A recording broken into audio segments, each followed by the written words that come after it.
Merci à nouveau. Jérôme Tréhardy, bonjour. Alors je vais demander à l'oreillette si il devait y avoir une vidéo qui devait passer, oui, non? 1, 2, 3.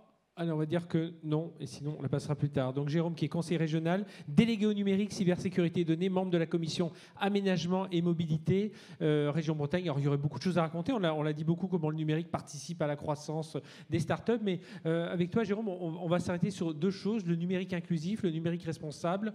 Voilà, quelles sont les actions aujourd'hui de la région autour de ce numérique inclusif? On le sait, hein, alors pas remonter à l'époque Jacques Chirac, on parlait de fracture numérique, mais elle existe encore aujourd'hui. Et voilà, il faut que tout le monde reste dans ce wagon. Alors déjà, bonjour à toutes et à tous. Vous dire que je suis ravi d'être parmi vous aujourd'hui. Ravi que le Conseil régional de Bretagne soit partenaire de cet événement, de ce bel événement. Je sais que le président Loïc Chenet-Gérard y est très sensible, apprécie toujours de venir. D'ailleurs, il vient demain. Je fais un peu de pub pour le boss. Et donc, avant d'aller sur ces deux sujets, je me permets juste rapidement de rappeler quelle est la vision de la région Bretagne, du Conseil régional de Bretagne sur le numérique. La première chose, c'est de dire que, alors je pense que vous êtes tous convaincus, mais c'est peut-être pas forcément le cas de mes collègues élus, c'est de dire que le numérique amène un changement de paradigme fort avec l'avènement de l'usage, le fait que celui qui a le pouvoir, c'est celui qui parle à la multitude. Et donc que le numérique porte en son sein une potentialité forte, notamment face aux transitions qui s'annoncent devant nous, comme transition sociale, transition économique, transition écologique. Malheureusement, on le vit de façon forte en ce moment avec la canicule qui s'abat sur le pays, mais également qui est porteur de risques, donc de risques autour, on en a parlé, autour de l'inclusion, autour de l'égalité. Alors, je ne veux pas doucher un peu l'énergie de cette journée, mais c'est important aussi de comprendre que nous, comment politique, on appréhende ce sujet-là. Et donc, c'est un sujet, véritablement un sujet de démocratie, et donc éminemment politique, notamment dans un moment où on est en crise démocratique forte et qu'il faut être capable de pouvoir raccrocher aux citoyennes et citoyens. Et finalement, rappeler que le numérique, ce n'est pas un but, mais bien un moyen d'atteindre les choses, et je l'ai dit notamment sur les transitions. Donc si je viens sur les deux sujets importants qu'on propose d'aborder aujourd'hui, donc d'abord sur l'inclusion numérique. Alors effectivement, malheureusement, avec le développement de l'usage de le numérique, et notamment le développement de la fibre, qui est un axe fort en Bretagne, mais au niveau national, mais européen, se développent également les usages. Et on se rend compte qu'il y a des populations qui sont exclues du numérique. Je pense notamment forcément aux personnes plus âgées, mais pas que. Les jeunes personnes aussi, on peut être un jeune de 19 ans, être capable d'aller sur TikTok sans problème, mais être incapable de pouvoir ouvrir un fichier Excel ou de remplir un formulaire. Et donc c'est important de se rendre compte que l'inclusion numérique adresse des populations très, très diverses au final.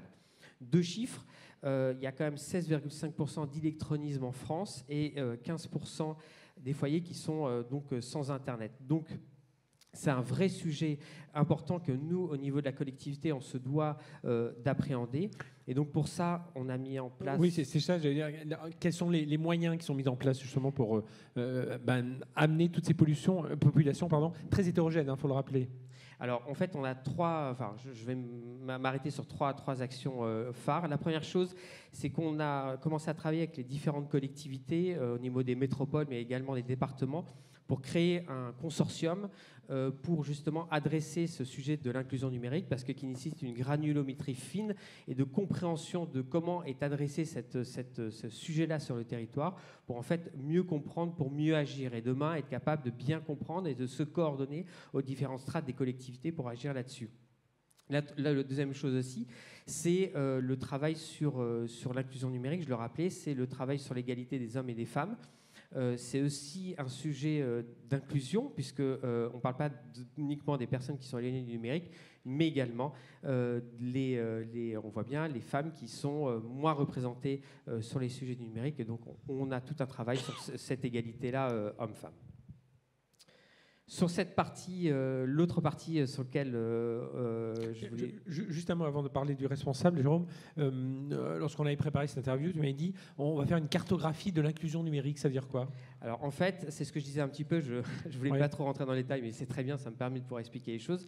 C'est qu'en fait, il y a une multiplicité d'acteurs qui travaillent sur l'inclusion numérique sur le territoire, au niveau associatif, au niveau des collectivités, et qui parfois ne se parlent pas entre elles, qui ont des tailles qui ne sont pas suffisamment importantes pour se connaître les unes et les autres. Et en fait, l'objectif justement du hub et du consortium entre collectivités, ça va être de pouvoir cartographier, de pouvoir rendre compte de l'état de l'inclusion, enfin comment on adresse le sujet de l'inclusion numérique sur le territoire pour justement mieux se coordonner, partager les bonnes pratiques et voir là où il y a un travail plus fort à faire. Je pense notamment aux milieux ruraux qui sont souvent bien éloignés de structures qui peuvent accompagner sur l'inclusion numérique. Donc c'est ce que je disais, mieux comprendre pour mieux agir. Alors numérique responsable maintenant, donc il y a des labels, enfin il y a beaucoup de choses à faire aujourd'hui. Ça a été un petit sujet qui est revenu régulièrement tout au long de la journée. Alors oui, sur le numérique responsable, beaucoup de choses à dire. La première chose, d'abord rappeler l'impact du numérique. Là encore, je pense qu'on est tous bien conscients de ça, à travers deux grands axes. D'abord, l'usage qu'on fait du numérique, le fait de streamer de la vidéo dans tous les sens, mais également sur la production des terminaux. Là encore, 2 chiffres rapidement pour illustrer ça. Actuellement, au niveau mondial, on a à peu près 35 milliards de devices en circulation et on se dit que dans 2025, donc c'est demain, on va passer à 65 milliards. Donc il y a un vrai sujet derrière ça. Et l'autre chose aussi, c'est sur la dépense énergétique. Là, je pense plus sur l'usage. Les usages du numérique représentent 10% de la consommation énergétique et d'ici 2025, on va passer à 25%. Et quand on voit actuellement l'inquiétude qu'il y a sur le coût de l'énergie qui s'envole, là, on a véritablement quelque chose d'extrêmement important. Alors, sur le numérique responsable, ce que j'aime à rappeler aussi, et c'est un peu pareil que sur l'inclusion numérique, c'est que effectivement, nous, collectivités, région Bretagne, tout seul, on ne va pas révolutionner,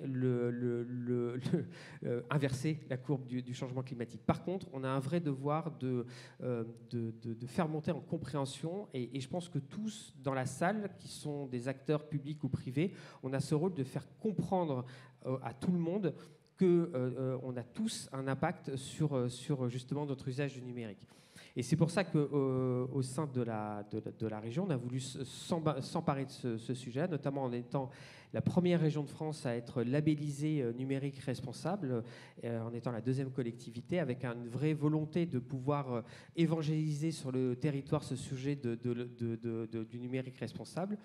La 2e grande action qu'on a mis en place, c'est la mise en place d'un bilan d'émissions à gaz à effet de serre au sein de la collectivité, parce qu'il faut savoir que dans les domaines de compétences de la région, on a notamment tous les lycées, et donc on a à peu près 4000 agents, et donc on essaie de mesurer la trace de l'impact numérique de notre activité, et d'avoir, d'ici la fin du mandat en 2027, de réduire de 24% ces émissions à gaz à effet de serre. Et puis j'en ai entendu parler également sur la notion de sobriété.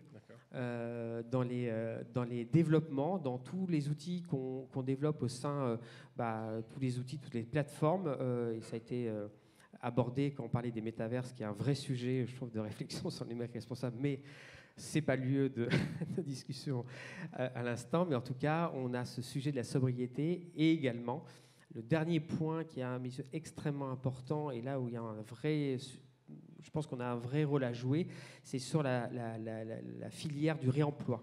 Puisque quand je parlais tout à l'heure qu'on avait un nombre de devices qui augmentait fortement, demain, on doit réemployer les appareils qu'on utilise. Et notamment, nous, au sein du Conseil régional, on a développer un marché avec une structure associative pour pouvoir réemployer tous nos ordinateurs pour justement les populations. Et là, ça recoupe avec l'inclusion numérique. C'est pour ça que j'aime bien pouvoir coupler ces 2 sujets, parce que je trouve qu'ils font beaucoup de sens l'un en perspective de l'autre. Il faut acculturer aujourd'hui la population, les entreprises, etc. Aujourd'hui, on sent quand même que c'est le moment. Enfin, il y a une musique qui résonne quand même assez forte aujourd'hui autour de tout ce qui est tout ce qui est responsable déjà, mais numérique responsable. Je pense que c'est très lié à la prise de conscience collective et là encore une fois, malheureusement, on voit bien que les choses s'accélèrent, que le numérique qui paraissait une chose idéale et sans conséquence a également, et c'est pas grave en soi, hein, c'est un fait, a aussi un impact, et cette prise de conscience-là et cette façon de différemment appréhender le numérique. Alors moi je suis entrepreneur dans le numérique par ailleurs, donc je ne suis pas du là pour dire que le numérique ne permet pas, mais en tout cas de prendre conscience de son impact et d'avoir, et je trouve ça très bien que même au sein des collectivités, et je vois bien que le sujet du numérique se traite de façon de plus en plus différente maintenant, en fléchant des élus dédiés sur ces sujets-là pour apporter de la transversalité et justement infuser dans les différentes politiques à tous les niveaux. Je pense que c'est une excellente chose. Et puis on verra ça. Mais on pourra en reparler d'ailleurs demain avec le ministre délégué au numérique qui a fait beaucoup de rapports pas tellement sur le numérique, mais beaucoup sur les territoires. Et je pense que là, il sera très attendu. Je pense qu'il a pas mal d'idées aussi de ce côté-là. Merci, Jérôme Tréhardy. Merci pour la région Bretagne de poursuivre l'accompagnement Web Festival. Voilà, on peut applaudir Jérôme.